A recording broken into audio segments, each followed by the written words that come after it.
Welcome to the movies. I'm your host, Glenn Holland. Tonight's film is the 1951 MGM Studios musical, An American in Paris.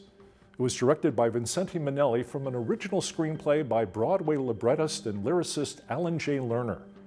The inspiration for the movie was George Gershwin's 1928 composition of the same name, and Gershwin's music provides the film's score. An American in Paris stars Gene Kelly, who also choreographed the dance numbers, and Leslie Caron in her film debut. The other featured players are Oscar Levant, French cabaret artist Georges Guettari, and Nina Foch. Jerry Mulligan is a veteran of the Second World War who decided to stay in France after the Allied victory and make a living as an artist selling paintings to tourists. His best friend, Adam Cook, who lives in the same apartment building, is a concert pianist who has yet to give a concert. Adam is also friends with an older cabaret singer, Henri Barrel. One morning, Henri tells Adam about his fiancée, Lise Bouvier, a young woman who became his ward while her parents worked for the resistance during the war. Jerry briefly joins his two friends before heading out to Montmartre, where he hopes to sell some of his work. There he attracts the attention of Milo Roberts, a wealthy woman who collects both art and artists. She offers to buy 2 paintings and invites Jerry to her apartment to receive payment. She also invites him to a party at the apartment that evening. Jerry shows up, only to discover that Milo and he are the only guests, and he tells her he isn't interested in that sort of arrangement. But Milo insists she is interested only in promoting Jerry's paintings through her many connections in the art world. When Milo and Jerry later go to a nightclub to meet some of her friends, Jerry is smitten by a young woman sitting at a nearby table. He pretends to know her and even gets her to dance with him, but she puts him off. Although Milo expresses her displeasure, Jerry continues to pursue this young woman, who finally agrees to go out with him. They soon begin seeing each other regularly in the evenings. What Jerry doesn't know is the girl he is pursuing is his friend Henri Barrel's fiancée, Lise Bouvier, even as she and Jerry begin to fall in love with each other. An American in Paris began as a musical creation of composer and pianist George Gershwin. Born in Brooklyn, New York on September 26, 1898, Gershwin began playing piano at age 10. At 15, he left school to become a Tin Pan Alley song plugger, performing songs in stores to help sell sheet music. He soon began writing his own music, often with lyrics provided by his older brother Ira, and within a few years was writing music for Broadway. His first major work for piano and orchestra, Rhapsody in Blue, premiered in 1924. 4 years later, he wrote the jazz-inspired An American in Paris, a tone poem for orchestra, after a visit to Paris during what the French called the Année Folle, the Mad Years, and Americans call the Roaring Twenties. An American in Paris is an example of program music. That is, it is written in such a way as to suggest a particular narrative. Think of Paul Ducas's The Sorcerer's Apprentice, or Frere de Goffe's Grand Canyon Suite. Gershwin later said, "My purpose here is to portray the impressions of an American visitor in Paris as he strolls about the city, listens to the various street noises, and absorbs the French atmosphere." Gershwin included saxophones, celesta, and even 4 Parisian taxi horns among the instruments that performed the piece. As is often the case with program music, it is almost impossible for someone to listen to Gershwin's An American in Paris without it creating clear ideas and images in their mind. This seems to have been the case with producer Arthur Freed, who ran the legendary Freed unit that was responsible for most of the best-known musicals produced by MGM Studios during the 40s and 50s.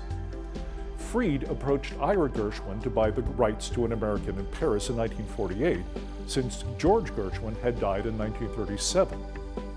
But Ira would only sell the rights on condition that the resulting motion picture would feature only Gershwin numbers as its other songs. Arthur Freed and Ira Gershwin made a deal during their weekly pool game. MGM would buy the rights, and Ira would write whatever new lyrics might be needed for the other Gershwin songs the film used. The resulting movie is a delight for fans of both George Gershwin's unique music and Ira Gershwin's clever lyrics. It was the job of Alan J. Lerner, a veteran Broadway librettist and lyricist, to turn George Gershwin's An American in Paris into a motion picture screenplay. Lerner began with essentially a single idea. His story had to be about an American in Paris. Since Arthur Freed was a connoisseur of French Impressionist art, Lerner made his hero an artist. And since the film was a musical, his friends were musicians. The story involved the difficulties facing a young couple who meet and fall in love. Lerner was particularly adept at dealing with the story's sexual themes, the sort of thing usually prohibited by the motion picture production code in force at the time. What is keeping Jerry Mulligan and Lise Bouvier apart in the film is each one's entanglement with a benefactor who is also a romantic partner. Jerry is dependent on Milo's wealth and influence in the art world, while Lise is bound by gratitude and necessity to Henri, the man who took her in and protected her when she was a young girl. Both Jerry and Lise are kept people who cannot commit to each other because of their financial dependence on their benefactors.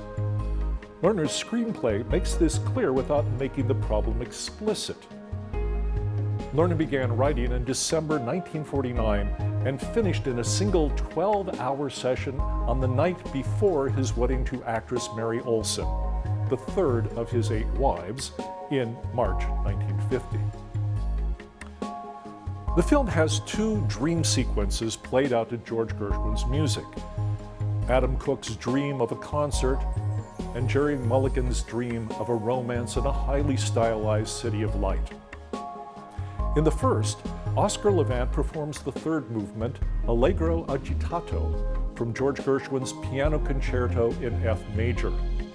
In fact, he performs and performs and performs. In an apparent tribute to Buster Keaton's concert in the Playhouse in 1921, in which Keaton was literally the whole show. In Adam Cook's dream, he plays every role, from concert pianist to conductor to every member of the orchestra, as well as every member of the audience. The 17-minute dream ballet to the music of An American in Paris at the end of the movie was not fully worked out until halfway through production, when Alan J. Lerner sketched it out in 3 days. Since the piece was written during the année folle of the 20s, Jerry's dream is of an iconic Paris of the past, complete with scenes inspired by the work of the Impressionists. The sets and costumes reference painters Raoul Dufy, Pierre-Auguste Renoir, Maurice Utrillo, Henri Rousseau, and Henri Toulouse-Lautrec.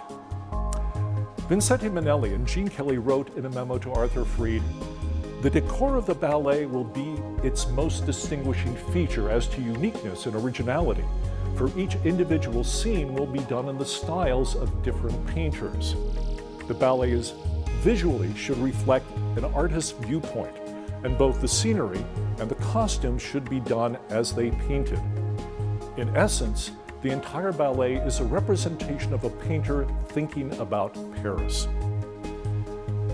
MGM studio executives were initially reluctant to film and include the sequence in the movie, both because of its $500,000 cost and because any sort of ballet was believed to be box office poison.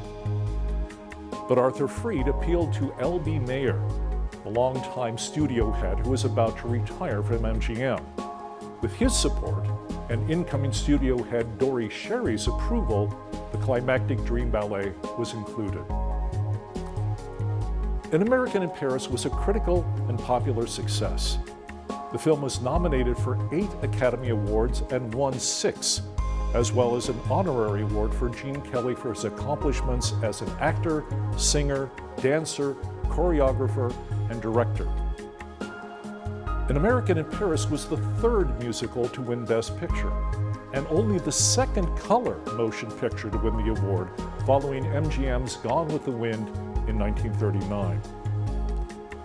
Although later critics consider An American in Paris a lesser film than 2 of its competitors for Best Picture, A Place in the Sun and A Streetcar Named Desire, It is still considered a classic of its kind, ranking 9th in the American Film Institute's list of greatest movie musicals. As a critic for the trade paper Harrison's Report wrote at the time of the movie's release, An American in Paris is an excellent entertainment, a delight to the eye and ear, presented in a way that will give all types of audiences extreme pleasure. Please join us again next time for another movie. I'm Glenn Holland. Good night.